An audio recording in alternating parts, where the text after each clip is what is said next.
देश दुनिया की तमाम बड़ी खबरों को देखने के लिए हमारे चैनल को सब्सक्राइब करें और बेल आइकन को दबाएं ताकि सबसे बड़ी खबर सबसे पहले आप तक पहुंच सके।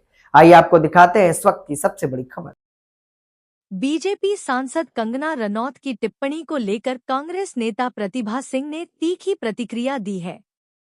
प्रतिभा सिंह ने कहा कि कंगना को किसी भी मुद्दे पर बोलने से पहले सोच समझकर बयान देना चाहिए। उन्होंने तंज कसते हुए कहा कि अब लोग समझ चुके हैं कि कंगना का मेंटल लेवल क्या है। प्रतिभा सिंह ने कंगना की टिप्पणी पर नाराजगी जताते हुए कहा कि सार्वजनिक जीवन में रहने वाले नेताओं को अपनी बात रखते समय जिम्मेदारी और मर्यादा का ध्यान रखना चाहिए। अब कंगना रनौत की टिप्पणी और प्रतिभा सिंह के पलटवार को लेकर सियासी बयानबाजी तेज हो गई है।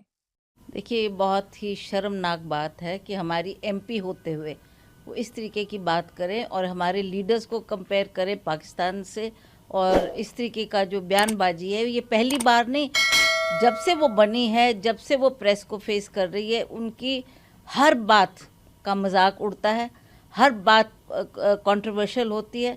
और मैं समझती हूँ कि अब तो उनको समझ जाना चाहिए कि क्या बोलना। आप पब्लिक लाइफ में हैं, आप फिल्म जगत में रही हैं, आप एक्ट्रेस रही हैं, you know how to deal with the people. तो आपको सोच समझ के बात करनी चाहिए। इस तरीके की बयानबाजी हिमाचल के लिए भी शर्मनाक है, शर्मनाक है। मैं तो ये कहूँगी कि हिमाचल प्रदेश की ना ऐसी संस्कृति है, ना सभ्यता है।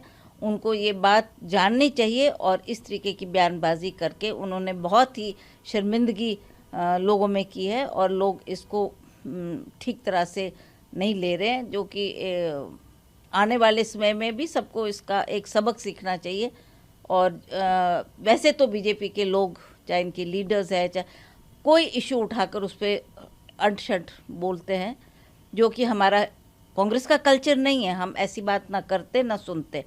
पर जब से ये राजनीति में आई है, इसने ये जो एक नई शुरुआत की है, उसको सभी बड़े अच्छी तरीके से अब समझ चुके हैं कि इसका मेंटल लेवल क्या है, किस तरीके की बात ये करेगी और क्या बोलने जा रही है। That already people know about it. Ma'am, Himachal की अगर मैं बात करूं, हिमाचल में इस समय मौजूदा आप लोग लगातार इसको लेकर खबर आती रही कि हाईकमा जो मौजूदा सीएम हैं उनसे नाराजगी है। क्या ऐसा कुछ है या सिर्फ एक ये रूमर है?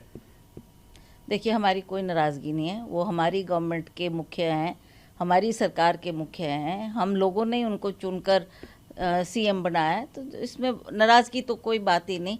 पर ठीक है, एक परिवार में भी आप बैठते हैं तो सबसे विचार विमर्श किया जाता है, सबकी सलाह ली जाती है, तब अपना ओपिनियन आदमी बनाता है।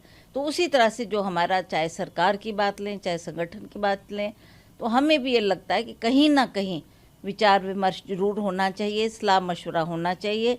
हमने भी पार्टी में बहुत समय देखा, बहुत उतार चढ़ाव देखे हैं, तो कहीं ना कहीं पूछ लें कि क्या ठीक है, क्या गलत है। पर कहीं कहीं ऐसा लगता है कि नहीं कंसल्ट किया जाता, तो उसका हमें थोड़ा मलाल जरूर होता है। पर हम फिर समय रहते उसको ठीक भी तरीके से कन्वे भी कर देते हैं। आप ये कहना चाह रही हैं कि सीएम नहीं पूछते हैं, सलाह मशवरा नहीं करते हैं, ऐसा कुछ आप कहना चाह रही हैं? देखिए, जो सरकार में भी आपने बहुत सारी अपॉइंटमेंट्स किए हैं, बहुत सारे कोई चेयरमैन बने। हम सोचते थे हमने भी एक बहुत बड़ा रोल प्ले किया है गवर्नमेंट को लाने में, तो कहीं ना कहीं पूछ सकते हैं कि इनका क्या रोल है। हमारी नाराज़गी सिर्फ केवल मात्र ये है कि कई लोग आपने ऐसे बना दिए जिनका कोई कंट्रीब्यूशन नहीं पार्टी के लिए। उन्होंने ना कोई वर्किंग की, ना कोई आपके पार्टी के लिए काम किया। उल्टा कई लोग ऐसे भी उदाहरण के तौर पे हैं जिन्होंने पार्टी के खिलाफ काम किया और फिर उनको इतने पद दिए गए। ये थोड़ी बहुत नाराज़गी मेरी नहीं, हमारी नहीं, बल्कि लोगों की भी दिलों में भी है। तो ऐसा नहीं होना चाहिए। इसलिए मैं सोचती हूँ कि जब भी आपने कुछ ऐसा करना हो तो सभी से सलाह मशवरा करके वो बात को अंत तक, निर्णय तक पहुँचाना चाहिए। मैम, क्योंकि चुनाव करीब हैं, अब हिमाचल में चुनाव आएगा, आपको लगता है कि चुनाव से पहले फेरबदल होना चाहिए ताकि पार्टी जनता तक और बेहतर तरीके से पहुंच पाए, या संतुष्ट हैं आप फिलहाल? नहीं, वैसे तो ठीक चल रहा था। जो जो इन्होंने मिनिस्ट्रियाँ दी है, सभी मिनिस्टर्स अच्छा अच्छा काम कर रहे हैं और जो उनको जिम्मेवारी दी है उसको बखूबी निभा रहे हैं। पर फिर भी एक वैकेंसी है।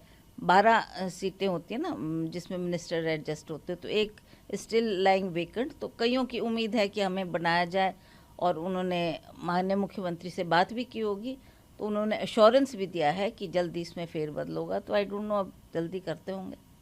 मैम, छात्रों को लेकर प्रदेश भर में इस समय देखने को मिल रहा है, अलग अलग राज्यों में प्रदर्शन भी हो रहे हैं, अब सिस्टम से भी नाराजगी है।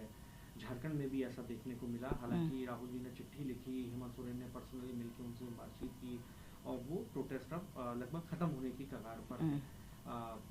आप कैसे इस पूरे आंदोलन को देखते हैं? जगह जगह हो रहे हैं, वहीं राहुल जी देखने को मिलता है कि छात्रों की गूंज कार्यक्रम भी वो करते हैं। देखिए, हम खुशकिस्मत है कि हमारे पास एक यूथ राहुल गांधी जैसे, जिन्होंने यूथ के लिए लड़ाई लड़ी और हर पक्ष को प्रेस में, मीडिया में रखा और उन्होंने कहा ये बहुत ज़्यादती हो रही है। वो लड़ते रहे, चाहे वो पार्लियामेंट में उन्होंने आवाज़ उठाई, चाहे वो पब्लिक में जाकर कही, चाहे जहाँ जहाँ प्रेस ने उनसे क्वेश्चन किया, उन्होंने इसका जवाब दिया।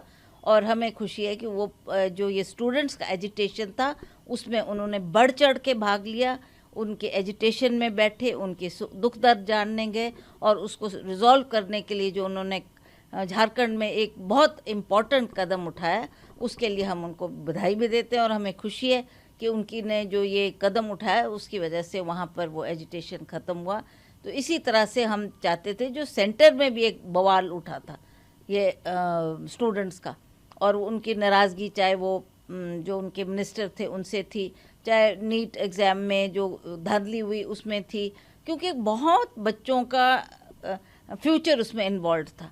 तो और वो लग रहा था उनको कि सरकार हमारे फ्यूचर के साथ खिलवाड़ कर रही है, तो अपनी बात रखना चाहते थे।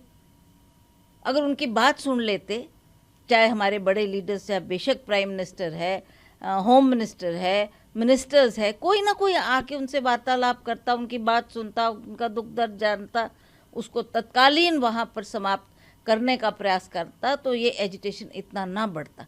पर किसी ने गौर ही नहीं किया इस पर। और बार बार राहुल जी पार्लियामेंट में भी इस बात को कर रहे थे, प्रियंका जी ने भी इस बात को उठाई और उन्होंने बड़े ज़ोरों से पार्लियामेंट में ये बात रखी कि आप क्या कर रहे हो, क्यों हमारे बच्चों के साथ ऐसा खिलवाड़ किया जा रहा है। उन्होंने अमित शाह जी से क्वेश्चन पूछा, उन्होंने पूछा कि अमित शाह जी आप जवाब दें, किसने ये ऑर्डर किया कि इनके ऊपर गोलियां चलाई जाए, इनके ऊपर पैलेट चलाई जाए, इनके ऊपर हमला किया जाए, क्यों ऐसा हुआ, who has given this order. But उसके लिए उनका कोई जवाब नहीं था। तो वो पार्लियामेंट में भी इस बात को बार बार पूछती रही, बोलती रही। उसी तरह से राहुल जी ने भी पूरा दम लगाकर हमारे यूथ की बात सदन में भी रखी।